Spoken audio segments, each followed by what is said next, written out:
평일 오전. 병원은 진료를 받으러 온 사람들로 북적였습니다. 마스크를 쓴 채 쉴 새 없이 기침하는 사람도 있었고, 온몸에 힘이 빠진 듯 축 늘어진 사람도 보였죠. 저는 접수처에서 진료 수속을 마치고 잠시 기다리니, 이내 제 이름이 불려 진료실로 들어갔습니다. 의사 선생님은 환한 미소로 저를 맞이해 주셨지만, 제가 의자에 앉자마자 고개를 갸웃하며 이렇게 말씀하시더군요. 어르신, 오늘도 팔을 가리고 오셨네요? 네. 죄송합니다. 선생님, 환자분이 사과하실 필요는 없어요. 여긴 아플 때 치료받으러 오는 곳인거려. 그나저나 이달에만 벌써 3번째 방문이시네요. 일단 그 부분 좀 볼까요? 이달에만 3번째라는 말에 저는 아무 말 없이 조용히 팔을 내밀었습니다. 제 가느다란 팔에는 여기저기 시퍼런 멍이 얼룩덜룩 들어 있었습니다. 나이가 들면서 생기는 멍은 건강에 문제가 있을 수 있다는 신호라고들 하지만, 제가 이렇게 온몸에 멍을 달고 살았던 것은 몸이 약해서가 아니었습니다. 도대체 어쩌다 이런 일이 생겼을까요?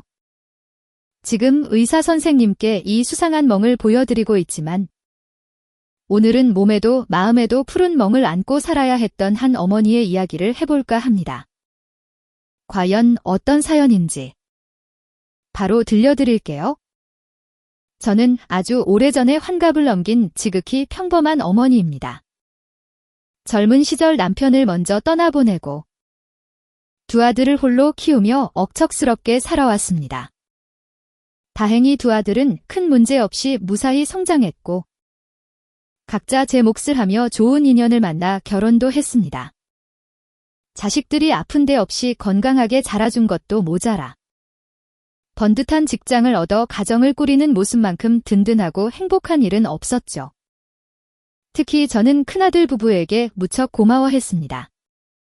결혼한 뒤에 분가하지 않고 저희 집에 함께 살아주었기 때문입니다.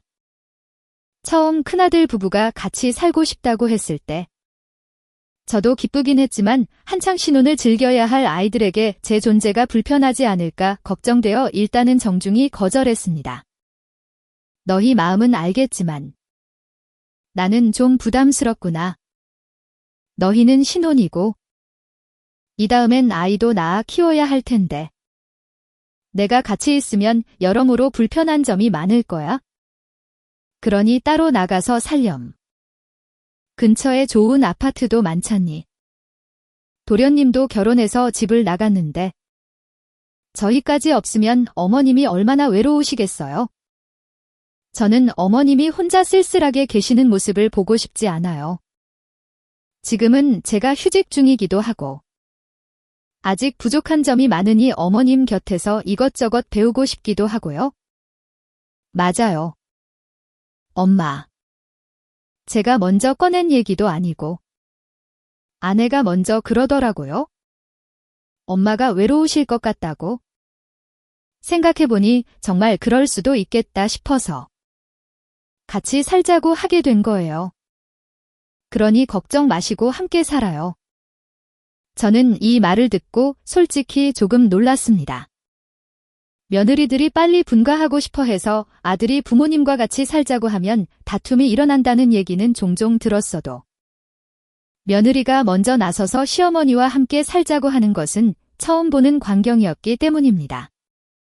큰아들 부부는 제가 몇 번이나 거절 의사를 밝혔음에도 함께 살고 싶다는 뜻을 굽히지 않았고 그렇게 자연스럽게 동거가 시작되었습니다. 초반에 큰며느리는 정말 싹싹하게 잘했습니다. 시키지 않아도 알아서 쌀을 씻어 밥을 안 치고 설거지도 하고 집안일은 자기가 하겠다며 제가 말려도 듣지 않았습니다. 아이고, 그런 거 굳이 안 해도 되는데? 아니에요. 어머님, 제가 할게요. 안 된다. 얘야. 이런 건 시어머니가 하는 거란다. 너는 그냥 푹 쉬고 있어.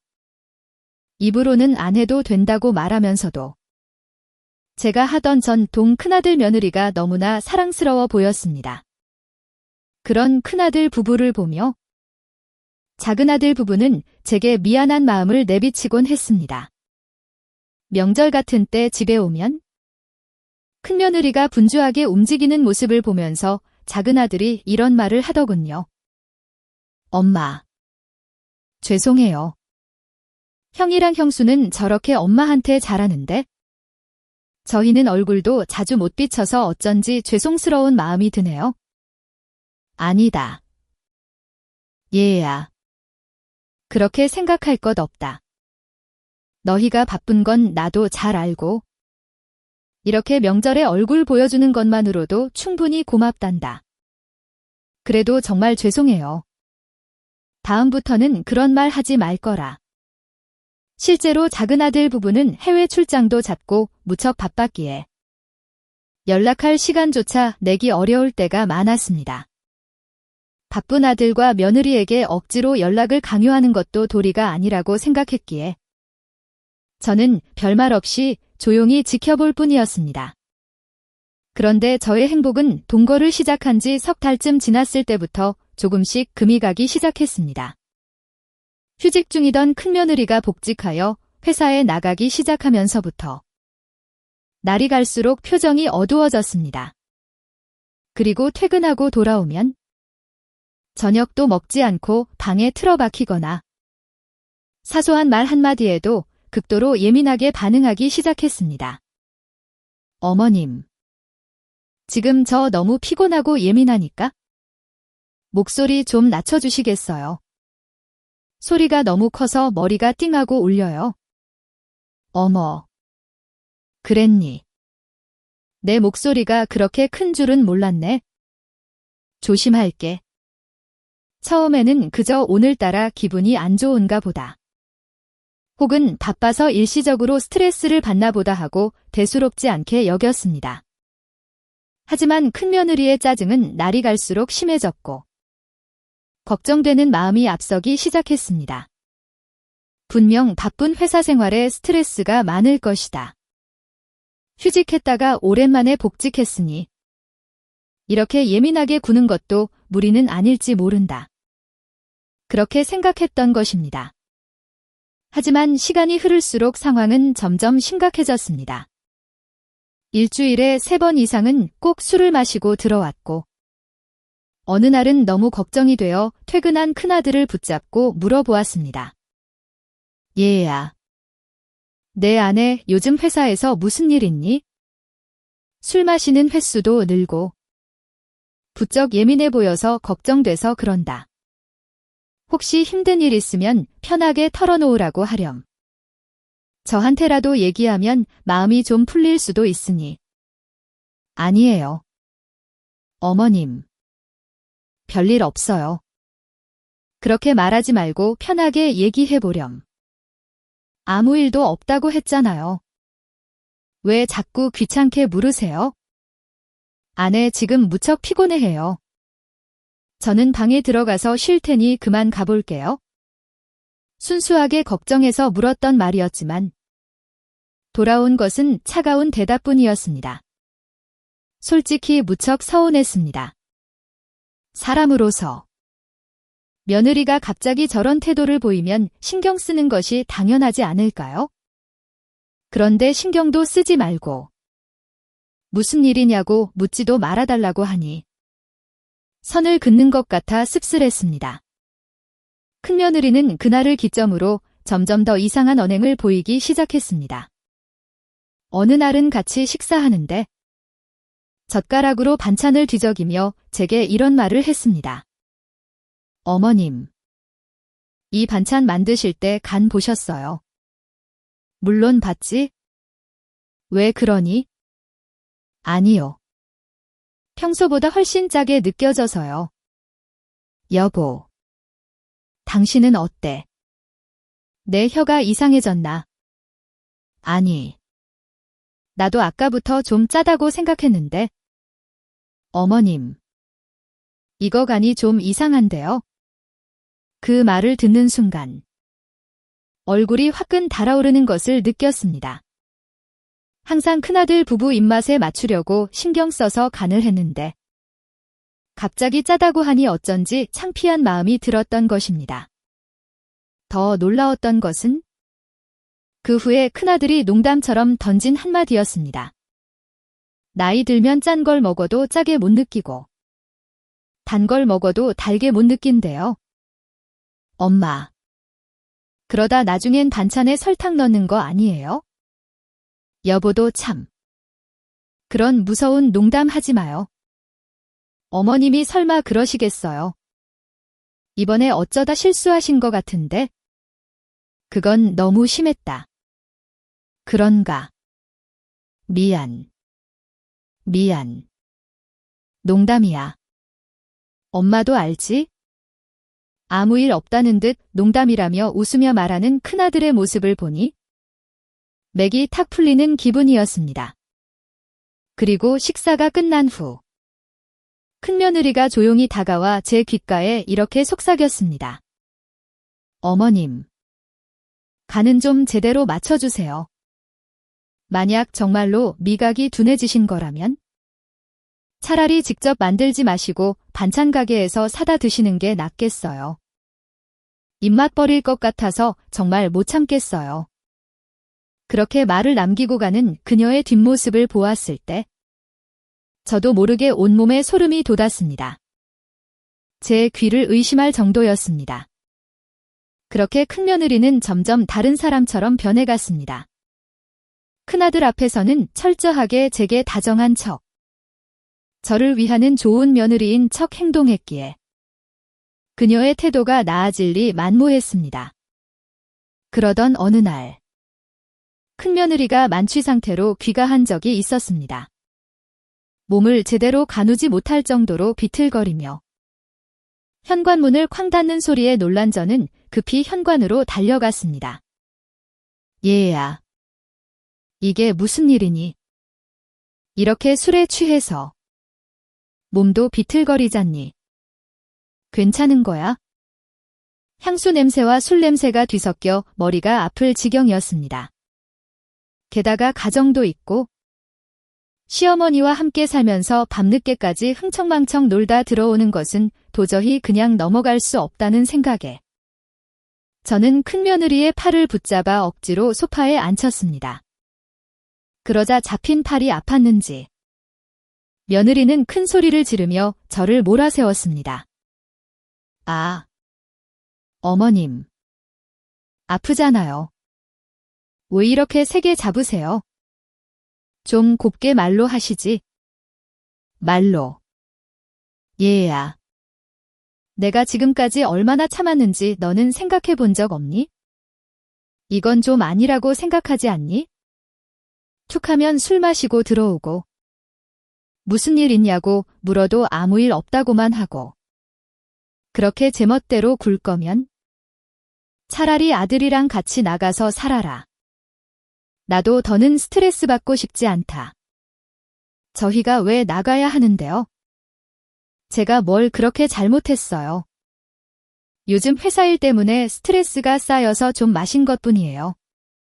그런 것까지 어머님께 일일이 보고해야 하나요? 친어머니도 아니면서. 더는 어머님이랑 얘기하고 싶지 않아요? 방에 들어가서 잘래요? 큰며느리는 아직 얘기가 끝나지도 않았는데 자리에서 일어나 방으로 들어가려 했습니다. 저는 어떻게든 붙잡으려고 했지만 그 순간 그녀가 저를 강하게 밀치더니 제 팔을 비틀며 꼬집었습니다. 찌릿한 통증이 느껴지면서 저는 얼마나 놀랐는지 모릅니다. 멍하니 며느리의 얼굴을 쳐다보자 그녀는 잔뜩 화가 난 표정을 짓고 있었고 저는 그저 그 자리에 얼어붙을 수밖에 없었습니다.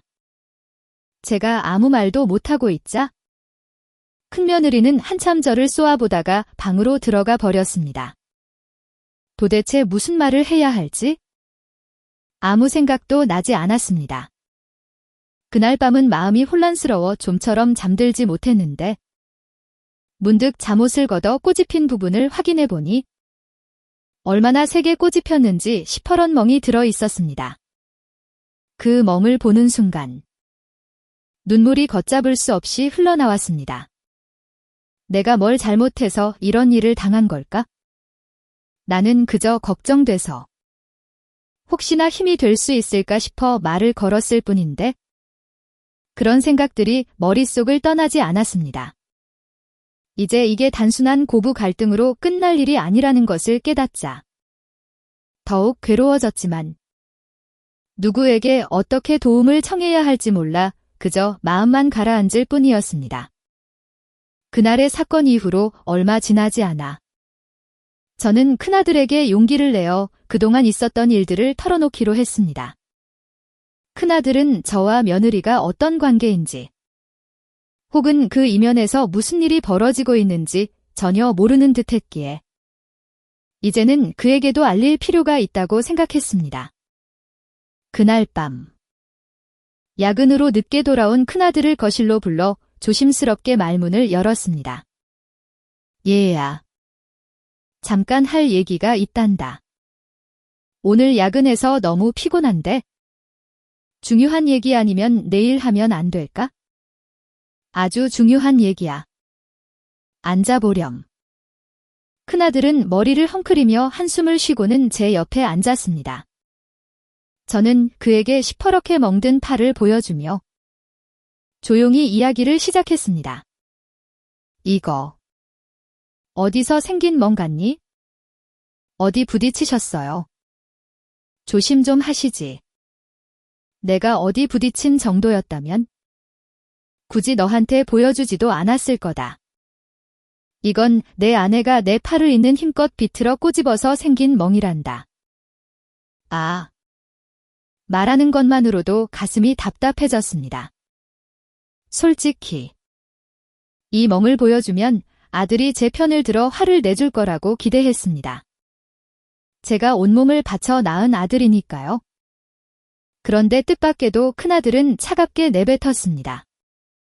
에이, 어머니. 우리 애가 일부러 그랬을 리가 없잖아요. 사이코패스도 아니고. 그냥 실수였겠죠. 스친 상처도 아니고. 피가 난 것도 아닌데. 이따 연고라도 사다 드릴 테니. 그 정도로 넘어가 주세요. 뭐라고? 내 아내가 내 어미를 꼬집어서 이런 멍을 만들었다는데. 그렇게 태평한 소리가 나오니? 나는 가슴이 찢어질 것 같은데. 어머니. 지금 아내가 스트레스가 정말 심해요. 이런 것까지 따지고 들면 저도 피곤해요. 아마 실수였을 테니. 이번 한 번만 용서해 주세요. 다음부터는 안 그러게 조심시키겠다고요? 그 말을 듣는 순간 가슴에 비수가 꽂히는 듯 했습니다.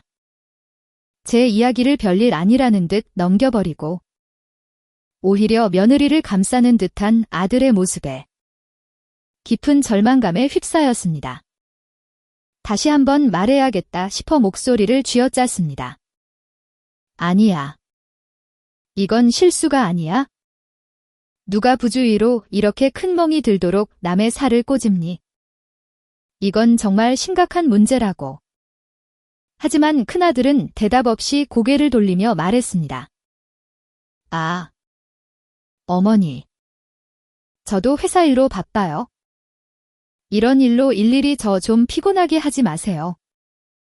그날 밤 저는 이불을 뒤집어 쓰고 한참을 울었습니다. 며느리에게 몹쓸 짓을 당한 것보다 힘들게 키운 아들이 저를 외면하는 듯한 태도를 보인 것이 훨씬 더 마음 아팠습니다. 평생을 아들들과 함께 살아온 이 집에서 제 자리는 점점 좁아지는 것만 같았습니다. 솔직한 심정으로는 차라리 이 집을 나가고 싶다는 생각까지 들었습니다. 그럼에도 버텼던 것은 아들에 대한 한 가닥 기대 때문이었습니다. 언젠가는 내 마음을 알아주지 않을까 하는 아주 작은 희망이 있었던 것입니다. 그 후로도 몇 번이나 큰아들에게 도움을 청하려 했지만 아들의 반응은 여전히 무심했습니다. 이런저런 핑계를 대며 집을 비우는 날이 잦아졌고 대화하는 시간도 눈에 띄게 줄었습니다.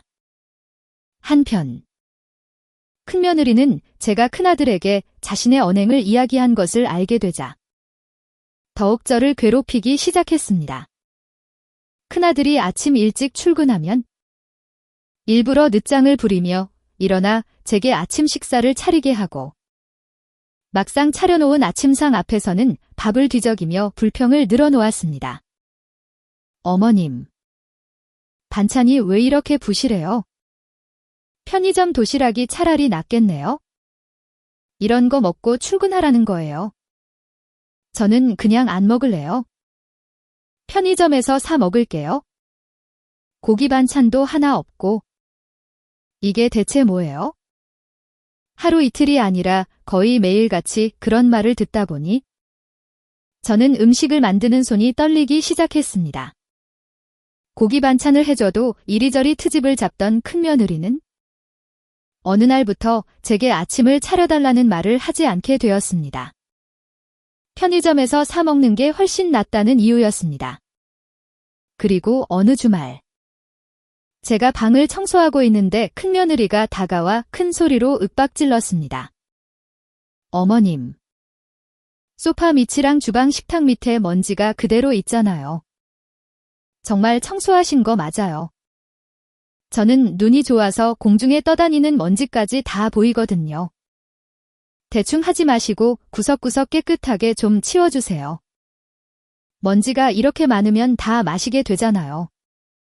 환기도 좀 제대로 시키시고요. 공기가 탁해서 불쾌해요. 큰며느리의 시시콜콜한 간섭과 고함이 커질수록 저는 제 자신이 점점 더 작아지는 기분이었습니다. 심지어 손님이 오는 날에도 며느리의 태도는 변함이 없었습니다. 한 번은 그녀가 회사 사람들을 잔뜩 데리고 온 적이 있었습니다. 제게는 아무런 연락도 없이 갑작스럽게 말이죠. 제가 놀란 표정을 짓자 큰며느리는 사람 좋은 미소를 지으며 가식적인 목소리로 말했습니다. 어머님, 오늘 회사 사람들 온다고 말씀드렸잖아요. 이쪽은 저희 팀원들이에요. 다들 인사드려요. 저희 시어머니는 저를 무척 아껴주신답니다. 처음 뵙겠습니다. 이렇게 늦은 시간에 갑자기 찾아뵈어 놀라셨죠? 아니에요. 어서 오세요. 이미 집에 들어온 사람들을 내쫓을 수도 없는 노릇이라. 저는 억지 미소를 지으며 그들을 맞이했습니다. 그리고 회사 사람들은 큰며느리가 쓰는 방으로 우르르 들어갔고 그녀는 제게 쓱 다가와 작은 목소리로 말했습니다. 어머님, 오늘 아들은 회식이라 늦을 거고 저희는 저희끼리 알아서 배달 음식 시켜 먹을 테니 어머님은 방에서 한 발짝도 나오지 마세요. 제가 무슨 말 하는지 아시죠? 그래도 모처럼 와주셨는데 요리라도 좀 준비해야지. 아니요. 저희가 알아서 할 테니 어머님은 주무세요. 그게 어머님이 저를 도와주시는 유일한 방법이에요. 그리고 오늘 여기 회사 동료들 데려온 건 아들에게 절대 말하지 마세요. 아셨죠? 빨리 방에 들어가세요. 눈을 치켜뜨며 쏘아붙이는 큰며느리의 말을 들은 저는 방으로 들어가 문을 닫을 수밖에 없었습니다. 밖에서 들려오는 희미한 웃음소리와 이야기 소리가 가슴에 비수처럼 꽂혔습니다. 그날 밤 소란이 조금 잦아든 깊은 새벽이 되어서야 겨우 잠들 수 있었습니다. 큰며느리의 행동은 말뿐만 아니라 신체적으로도 점점 더 대담해졌습니다.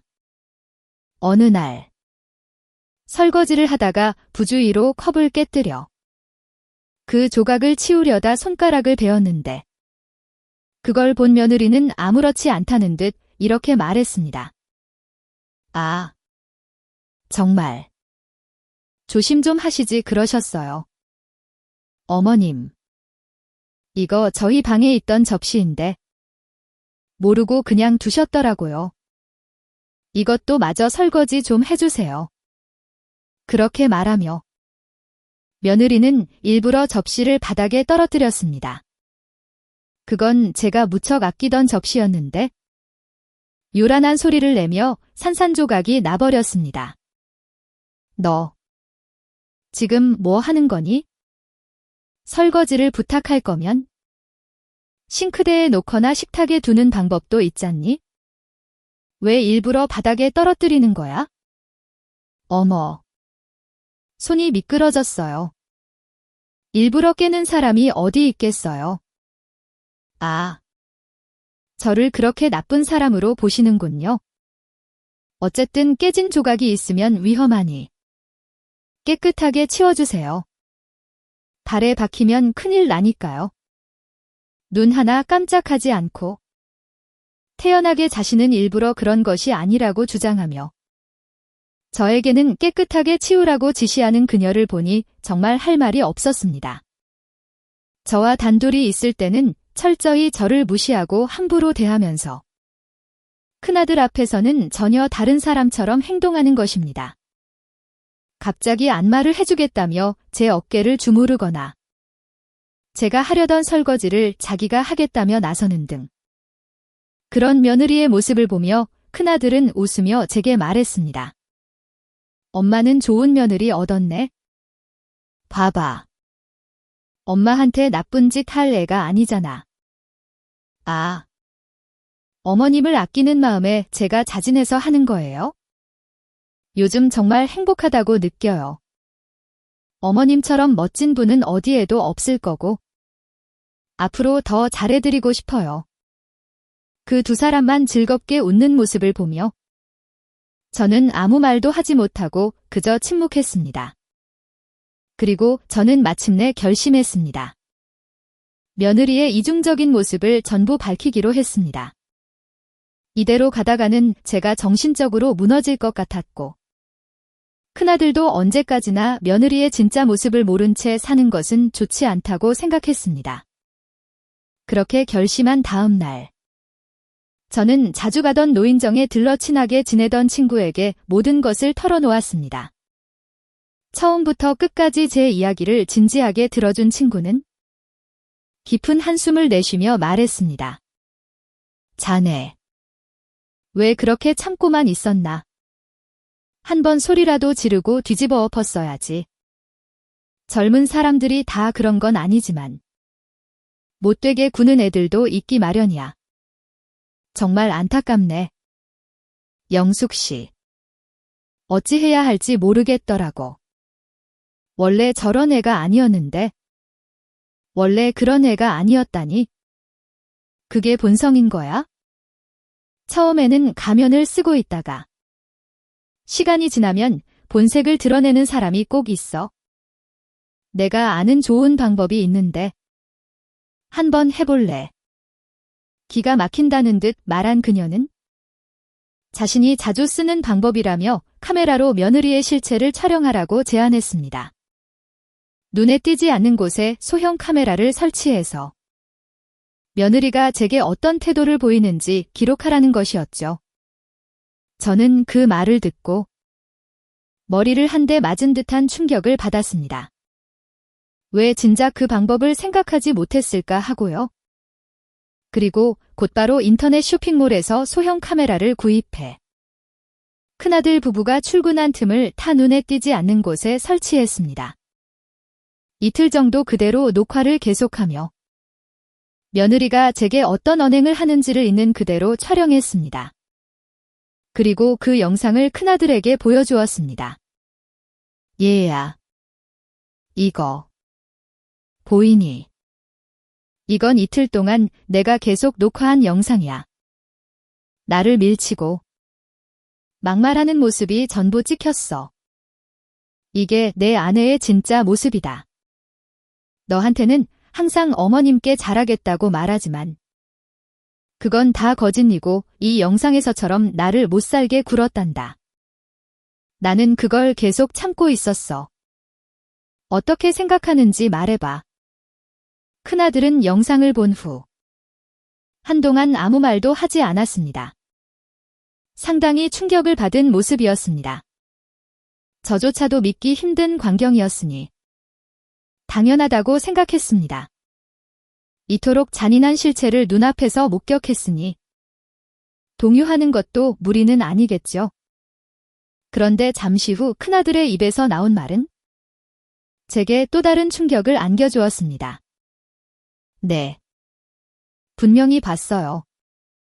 그런데 이건 어머니가 일부러 아내를 도발한 거 아니에요? 이런 걸 촬영해서 우리 사이를 갈라놓으려는 속셈이에요. 뭐라고? 어머니. 이렇게 유치하게 굴지 마세요.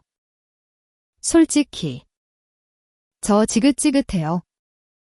아내한테 불만이 있으면 이런 영상을 찍어서 저한테 보여줄 게 아니라 직접 아내한테 말하면 되잖아요. 어린애 같은 행동은 정말 그만하세요. 큰아들은 그렇게 쏘아붙이고는 벌떡 일어나 자기 방으로 들어가 버렸습니다. 명백한 증거 영상이 있는데도 여전히 이런 식으로 말하는 것이 믿기지 않았습니다. 기가 막힌 저는 평소 딸처럼 가깝게 지내던 교회 지인에게 찾아가 눈물을 흘리며 도움을 청했습니다. 제발 부탁이에요.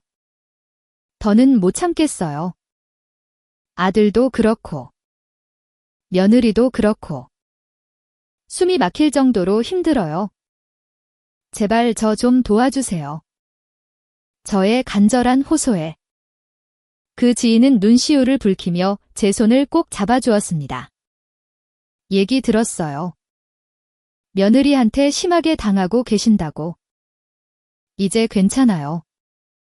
제가 어떻게든 어르신이 행복해지실 수 있도록 힘을 보탤게요.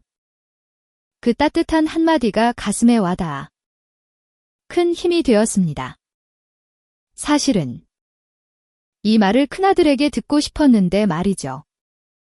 그 지인은 곧바로 근처 노인보호센터에 연락을 취해 그곳에 계신 전문 상담사분과 함께 며느리의 행동을 증거로 남기기 위한 추가 자료 수집 방법을 상담할 수 있도록 자리를 마련해 주었습니다. 제가 소형 카메라로 이틀간의 영상은 녹화해뒀어요. 상담사분은 더 구체적인 상황 기록이 필요하다고 알려주셨습니다. 이틀간의 영상도 유효하지만 며느님과 보내는 일상의 전체적인 모습을 기록하는 것이 중요해요. 카메라에 담기지 않는 부분도 있을 테니까요. 그리고 큰아드님께 이 영상을 보여주셨다면 며느님도 카메라의 존재를 알 가능성이 높으니 들키지 않도록 각별히 주의해서 증거를 남겨주세요. 아, 그렇군요. 확실히 그렇네요. 알겠습니다. 최대한 들키지 않도록 조심해서 계속해볼게요. 역시 예상대로 큰아들이 며느리에게 카메라와 영상에 대해 이야기했는지 며느리는 귀신 같은 형상으로 저를 몰아붙였습니다. 어머님, 설마 저와의 일들을 전부 녹화하고 계셨다니? 그걸 왜 촬영해서 남편한테 보여주셨어요? 사과하는 게 먼저 아니에요? 당신은 끝까지 자기가 옳다고 주장하는군요. 어머님이 바쁘고 스트레스 받는 저를 일부러 짜증나게 하신 거잖아요. 그러지 않고서야 이렇게 될 리가 없어요. 그래서 저는 잘못이 없다고 생각하는데요.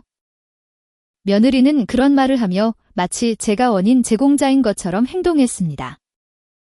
그 말을 들은 저는 치밀어 오르는 울음을 삼키며 바지 주머니에 넣어둔 녹음기에 녹음 버튼을 눌렀습니다. 이것은 상담사 선생님이 마련해 주신 것으로 영상뿐만 아니라 음성 기록도 남겨두면 좋다고 하셨기 때문입니다. 이런 작은 행동이야말로 저를 지킬 유일한 수단이라고 생각했습니다. 며느리의 괴롭힘은 날이 갈수록 심해졌습니다. 사소한 일에도 불같이 화를 내며 소리 지르기 시작했습니다. 어머님, 제가 세탁은 색깔 옷이랑 흰 옷이랑 나눠서 해달라고 몇 번이나 말씀드렸죠. 왜 이렇게 전부 뒤섞어서 빠신 거예요? 흰 옷에 물들면 어떡해요? 정말 미쳐버리겠네. 어느 날은 식탁에 차려진 반찬을 보고 노골적으로 짜증을 냈습니다. 어머님, 제가 전에 말씀드리지 않았나요? 저 이 반찬 싫어한다고. 특히 땅콩은 알레르기가 있어서 못 먹는데 왜 이런 걸 만들어서 내놓으세요? 내가 땅콩 알레르기가 있었니? 내가 만들 때는 거의 뭐든 잘 먹는 것 같아서 괜찮은 줄 알았는데. 진작 말해주지. 말씀드렸던 기억이 있는데요. 어머님이 저한테 관심이 없으셔서 잊어버리셨겠죠? 아니면 저한테 복수하고 싶어서. 일부러 이런 걸 내놓으셨거나.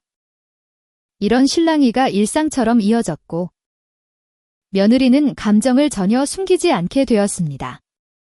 큰아들 앞에서도 마찬가지였습니다.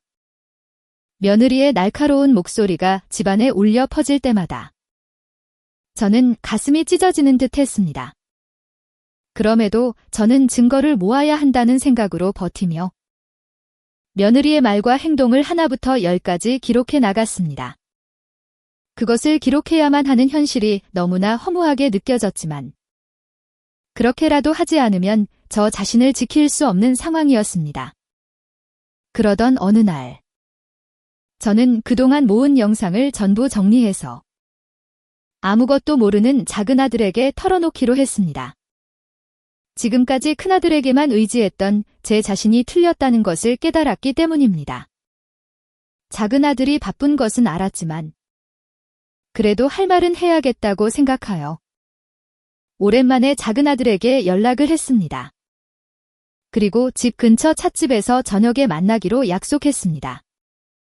그날 저녁 밝은 얼굴로 나타난 작은아들에게 저는 조금 진지한 표정으로 말문을 열었습니다. 얘야, 엄마가 꼭 보여주고 싶은 게 있단다. 보고. 충격받지 말라고요. 대체 뭐예요? 엄마. 작은아들은 서두의 말에 의아해하는 듯 했습니다. 하지만 제가 며느리와의 사이에 있었던 모든 일을 이야기하고 그 영상을 보여주자 작은아들은 점점 표정을 굳히더니 순식간에 험악한 얼굴로 변해갔습니다. 거기에는 큰며느리가 저를 밀치고 소리 지르며 막말하는 영상이 선명하게 담겨 있었던 것입니다. 엄마. 집에서 이런 일이 있었단 말이에요. 아니. 그것보다 정말 형수님이 엄마한테 이런 태도를 보였다니? 어째서? 원래 저런 사람이 아니었는데? 나도 나 자신에게 묻고 싶구나. 뭐가 그렇게 마음에 안 드는지. 계속 나한테 소리만 지르고. 처음에는 시간이 지나면 해결될 거라고 생각했어. 그런데 아무것도 나아지기는커녕 갈수록 심해지기만 하더구나. 더는 안 되겠다 싶어서. 이렇게 녹음도 하고 녹화도 하고 너희에게 용기를 내어 이야기해보기로 한 거란다. 진작 말씀하시지 그러셨어요. 엄마가 이런 일을 겪고 계셨다니. 정말 용서가 안 되네요. 그런데 녹화까지 하셨다니. 얼마나 힘드셨겠어요. 이제 걱정하지 마세요. 저희가 전적으로 도와드릴게요. 작은아들은 눈물을 애써 참으며 곧바로 큰며느리에게 전화를 걸어 이 찻집으로 와달라. 보여줄 것이 있다고 말했습니다. 잠시 후 작은며느리도 달려왔고 그동안 있었던 일을 모두 알게 되었습니다. 작은며느리도 얼굴이 새빨개지도록 분노하며 제게 떨리는 목소리로 말했습니다. 어머님, 왜 더 일찍 말씀 안 하셨어요? 저희였다면 어떻게든 방법을 찾았을지도 모르는데 이제 막 들었는데도 분해서 온몸이 떨려요. 그동안 정말 고생 많으셨어요. 시간이 지나면 어떻게든 되겠지 하고 생각했단다. 하지만 모든 일이 시간이 해결해주는 건 아니더구나. 점점 더 심해지기만 해서 이제는 내가 살기 위해서라도 어쩔 수 없었어. 용기를 내서 녹음도 하고 영상도 찍고 그렇게 겨우 너희에게 말할 용기가 생긴 거란다. 이제 아무 걱정 마세요. 저희가 항상 어머님 곁에 있을게요. 그리고 할 수 있는 모든 걸 다 해서 도울게요. 이건 절대 그냥 넘어갈 수 없어요. 어머님. 그 말을 듣는 순간 저는 가슴속에 억누르고 있던 눈물이 한꺼번에 터져 나왔습니다. 누군가 내 편이 되어준다는 것만으로도 이렇게 든든할 수 있다는 것을 처음 알았습니다. 다음 날 작은 아들 부부는 저를 데리고 다시 노인보호센터를 방문하여 이 상황을 자세히 상담했습니다. 상담사 선생님은 제가 촬영한 영상과 녹음을 확인하며 말했습니다. 이건 법적 조치로 넘어갈 수 있는 수준이네요. 이 정도 증거가 있다면 충분합니다. 힘드신 와중에 영상 촬영과 녹음을 계속해오시다니 정말 애쓰셨습니다.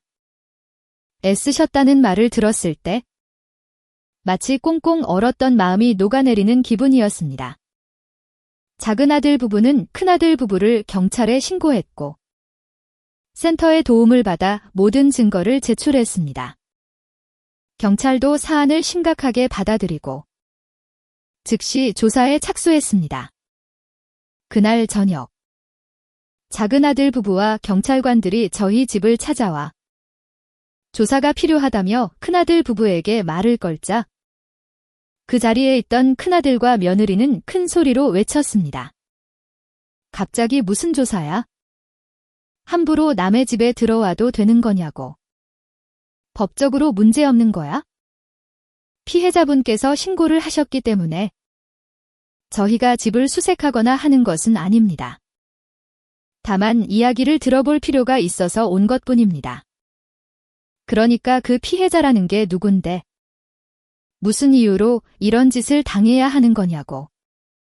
그걸 알려주지 않으면 한 발짝도 안 비켜. 그리고 너는 왜 여기 있어? 형수님도 무슨 일이에요? 무슨 일이긴. 어머니를 밀치고 꼬집고 막말했잖아. 그런데도 어머니가 과장하는 거라고. 애초에 형은 나보다 나이도 많으면서 뭐가 옳고 그른지도 몰라. 이상한 소리 좀 하지 마세요. 제가 언제 어머님께 그런 짓을 했어요? 증거라도 있어요. 증거. 얼마든지 있지? 보고 싶으면 보여줄게. 자. 눈 똑바로 뜨고 내가 무슨 짓을 했는지 봐. 어머니한테 어떤 태도를 보였는지. 큰며느리는 증거를 내놓으라며 시치미를 뗐지만 작은 아들이 내민 명백한 증거 앞에서는 아무런 변명도 하지 못하고 얌전히 경찰 조사를 받기로 했습니다. 그리고 큰아들은 이 모든 과정을 말없이 지켜보던 저를 향해 갑자기 미친 듯이 소리쳤습니다. 엄마, 어떻게 이런 짓을 할 수 있어요? 내가 말했잖아요. 별일 아니라고. 아내도 스트레스 받아서 엄마한테 좀 그런 것뿐이지. 일부러 그런 게 아니라고요. 형. 제발 정신 좀 차려. 그게 무슨 말이야? 잘못한 건 잘못한 거라고. 제대로 반성하고 죗값을 치러야 하는 일이야. 형수님이 한 짓은 그냥 화풀이가 아니라고. 폭력이야. 너까지 그런 소리를 해. 엄마가 우리를 이렇게 만들었으니 이제 속이 시원해. 2번 다시 용서 안 해. 큰아들은 어깨를 떨며 저를 노려보았지만 저는 담담하게 대꾸했습니다. 큰아들. 너는 아마 앞으로도 아무것도 모른 채 살겠지? 나는 이제 이 집을 나갈 거란다. 내가 사랑하는 아내랑 오순도순 잘 살아보렴. 저는 그렇게 말하고 미리 챙겨둔 짐을 들고 지긋지긋해진 집을 나섰습니다. 그리고 교회 지인과 작은아들 부부의 도움을 받아 노인보호시설에 입소하게 되었습니다. 작은아들 부부는 자기들 집에서 함께 살자고 했지만 이미 큰 도움을 받은 터에 더 이상 폐를 끼치고 싶지 않아 사양하고 시설에 들어가기로 했습니다. 그 시설에서 저는 비슷한 경험을 한 분들과 서로의 사연을 나누며 큰 위로를 받았습니다. 저보다 더 깊은 상처를 안고 몇 년씩 이곳에서 지내는 분들도 적지 않았습니다. 내 아픔은 별것도 아닌데 너무 호들갑을 떤 건 아닐까? 어쩌면 내가 약해서 이겨내지 못한 것뿐일까? 하는 생각도 들었습니다. 아니에요. 어르신. 사람마다 상처의 깊이는 다른 법이에요. 어르신이 겪으신 일은 충분히 힘든 일이었고, 어르신은 보호받아야 할 분이세요. 그러니 여기서는 아무 생각 마시고, 마음을 편히 쉬게 하는 데만 집중하세요. 저희가 그렇게 하실 수 있도록 최선을 다해 도울게요. 이 따뜻한 분위기 속에서 저는 다시 미소를 되찾을 수 있었습니다.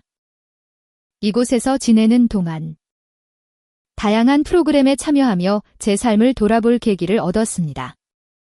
미술 치료와 요가 수업을 통해 상처받은 마음을 치유하고 상담사 선생님과의 정기적인 대화를 통해 제 자신을 깊이 들여다볼 수 있었습니다. 과거의 아픔을 조금씩 내려놓으며 새로운 시작을 준비했습니다. 그로부터 석 달 후, 저는 시설을 퇴소하게 되었고, 작은 아들이 마련해준 집으로 이사할 수 있었습니다. 예전에 살던 집에서는 꽤 떨어진 곳이었지만, 바로 옆에 작은 아들 부부의 집이 있어 무슨 일이 생겨도 안심할 수 있겠다는 생각이 들었습니다. 작은 아들 부부는 틈만 나면 저희 집을 찾아와 여러모로 저를 챙겨주었습니다. 갑자기 반찬을 만들어 가져다 주기도 하고 함께 식사하고 싶다며 맛있는 음식을 사오기도 했습니다. 어머나, 이런 건 너희끼리 먹지? 굳이 나랑 같이 먹으려고. 어머니, 무슨 말씀이세요? 맛있는 건 다 같이 먹어야 더 맛있죠. 맞아요. 이거 사자마자 어머니랑 같이 먹으면 최고겠다 싶어서 들고 왔어요. 이렇게 작은 아들 부부가 진심으로 다정하게 대해준 덕분에 제 안에서도 새로운 싹이 돋아나는 기분이었습니다.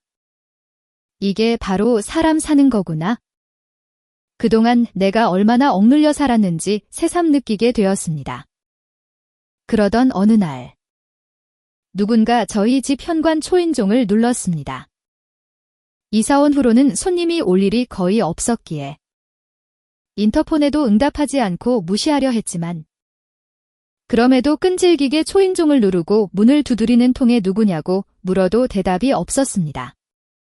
이상하게 생각하며 조심스럽게 문을 열어보니 그곳에는 큰아들이 서 있었습니다. 주소를 알려준 기억도 없는데 어떻게 찾아왔는지 놀라웠습니다. 저는 얼굴도 보기 싫다는 마음에 곧바로 문을 닫으려 했습니다.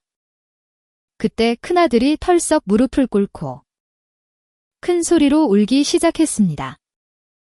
엄마, 정말 죄송합니다. 그때 제가 왜 그런 태도밖에 보일 수 없었는지 저도 모르겠어요. 정말 죄송합니다. 엄마, 용서해주세요.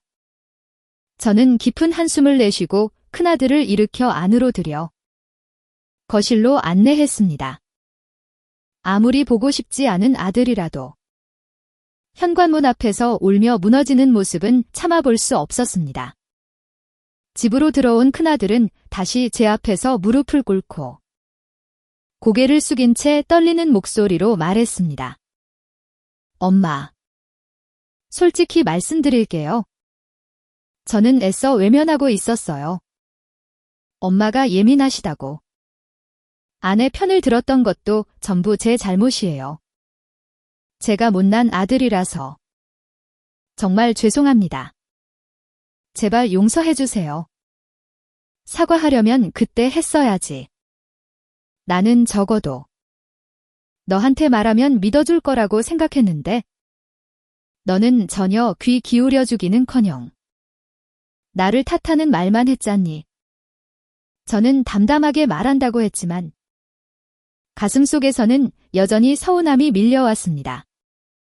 큰아들은 제 말을 듣고 다시 눈물을 흘리며 제 손을 잡았습니다. 정말 죄송해요. 엄마. 사실은 계속 찾으려고 했는데 작은 애한테 물어봐도 알려주질 않아서 겨우 어제 작은 애가 알려줬어요. 여기까지 오는데 정말 큰 용기가 필요했어요. 그동안 엄마가 얼마나 힘드셨을까 생각하면 저 같은 놈이 찾아뵈어도 될까 하는 마음도 있었고요. 하지만 꼭 사과드려야 한다고 생각해서 이렇게 이제야 찾아온 저를 용서해주세요. 엄마. 그래. 내가 이렇게라도 깨닫고 사과해주니 고맙다만 솔직히 예전처럼 아무 일 없었다는 듯이 다시 지낼 수 있을 거라고는 생각하지 않는다. 알고 있어요. 엄마가 저를 용서하지 못하시는 건 당연하다고 생각해요. 하지만 부디 엄마 곁에서 속죄하는 모습을 보여드릴 기회라도 주시겠어요? 아, 알겠다.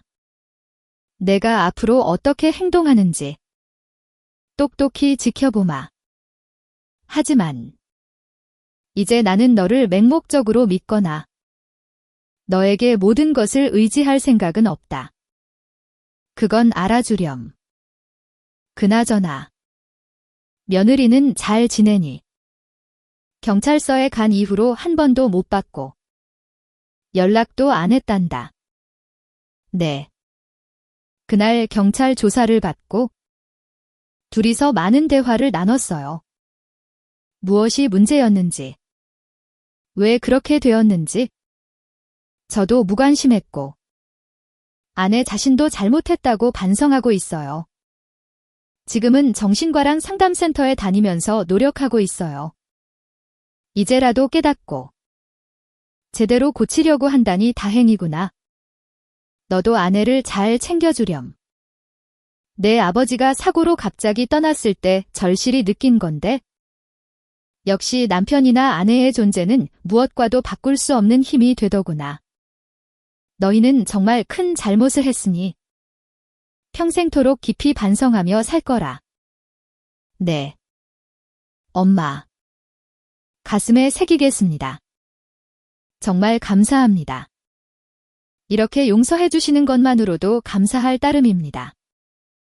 그렇게 저는 오랜 시간에 걸쳐 큰아들 부부를 용서할 수 있었습니다. 물론 예전처럼 원만한 관계로 돌아갈 수 없다는 것은 서로 잘 알고 있었기에 지금은 적당한 거리를 유지하며 안부를 묻는 사이로 지내고 있습니다. 큰며느리에게는 특별히 제가 먼저 연락할 생각은 없습니다. 전할 말이 있다면 큰아들을 통해 전해달라고 할 정도입니다.